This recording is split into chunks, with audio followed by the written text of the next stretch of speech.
Hello there. My name is Alyssa Lakota, and I'm going to talk to you about my final presentation today for CHD 450. It is in regards to analyzing data and assessment. So the first part of this process involved meeting with a teacher and finding out the different assessment types that they used in the school, such as benchmarks and things like that. One assessment that they use is Title I Universal Screening. It is a hybrid, and it's also referred to as Road to the Code. The reading specialist there actually created the assessment to understand where the students are falling from grades K to 4 and where their struggle areas are regarding phonemic awareness, decoding, fluency, and sight words. This is the assessment we decided to go with, and this is the data chart of all the students that was sent to us. So we started evaluating it and seeing where discrepancies were, where students were struggling. As you can see, it is categorized by teacher. One of the first things I noticed was this little area right here. These students are very much behind, and the main thing I see is that 3 out of 4 of those students come from the same teacher, and I personally get curious about where the struggle is and why the students are not grasping the concepts. As you can see, if you even look here and here, most of those are also green, and these are the lower scoring students. So my exploratory question is, where are the students specifically struggling, and essentially why? I want to know why the students are not excelling in the area, and if it is due to a learning gap, or if it is how the material is being presented. So I decided to look at 4 different things to analyze and determine where the discrepancies are coming from. Those 4 things are teacher lesson plan, teacher instructional calendar, unit plan, and data table. The data table is the one that I showed previously. After analyzing these different things, I determined that they are mainly instructional gaps.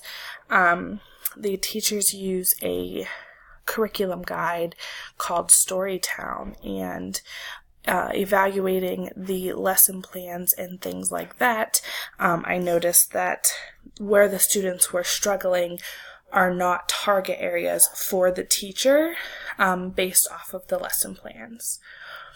So after I started looking, these are the things I found for recommendations for each category. For the lesson plans, the teacher could focus on differentiated instructional time and base it more on the student needs, so base the instruction more off of the assessment than what he or she already has been doing, and to make sure the lessons are aligned closely with the standards.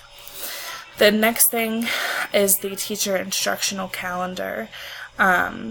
I said to align lessons with material on benchmark and the assessments, and focus on decoding and phonemic awareness, because that seems to be where the students are struggling the most.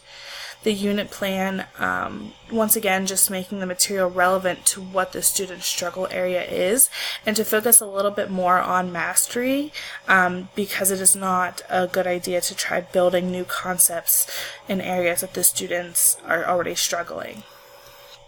And for the data table, I think the teacher should use this to evaluate their own teaching strategies and use that to guide their instruction. So my SMART goal, I chose to go with the teacher lesson plan to focus on, and for my SMART goal, I said that the teacher will create lesson plans aligned with state standards, focus on differentiated instruction, and use the correct assessment to determine areas of difficulty. To elaborate a little bit more on that, I think that The benchmarks are based on the standards, and it is a good idea to teach the standards in the classroom. Focus on differentiated instruction because every student learns differently, and using the correct assessment. If a student is struggling on decoding, I don't think we should be testing them on fluency, just to give a quick example of that. So after choosing the teacher lesson plans, I found that it is good the 4 main things to focus on is differentiating content, process, product, and the learning environment. So to go back here, to differentiate the content, present materials in different ways. So instead of simply lecturing or doing a specific teaching style, switch it up sometimes. On the activities you do, do fill in the blank or matching, or, for reading passages, don't just stick to one type of answer and use an audio and visual presentation.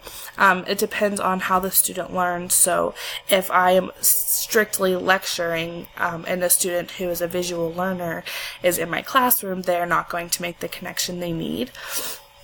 And these recommendations should be implemented.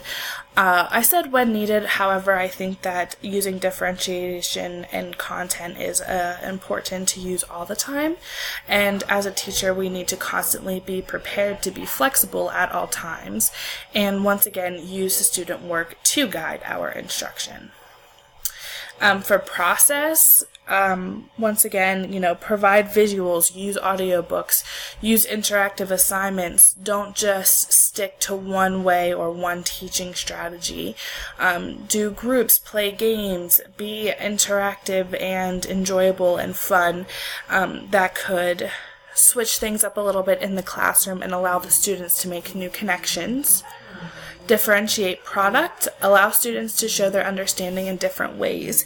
So one of the main things I have been learning about is that students present their ideas in different ways. Some students may want to make a portfolio of all their work, and some children might want to write a short story about what they've learned. They might want to implement it that way or make connections that way. And as a teacher, I think it is important to be flexible to meet those needs of the students. And lastly, differentiate learning environment.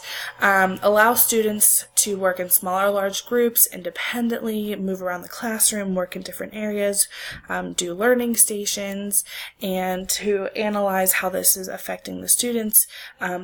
Be very observational and keep anecdotal notes.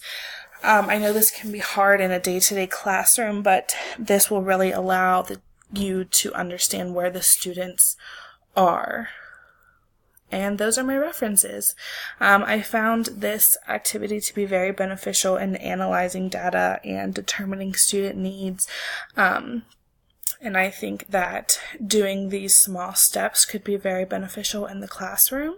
And this research has actually helped me land my first job. So I quite literally pulled out my pad during an interview, and just with the knowledge I had on this content, it was impressive, and I have learned very much. Thank you.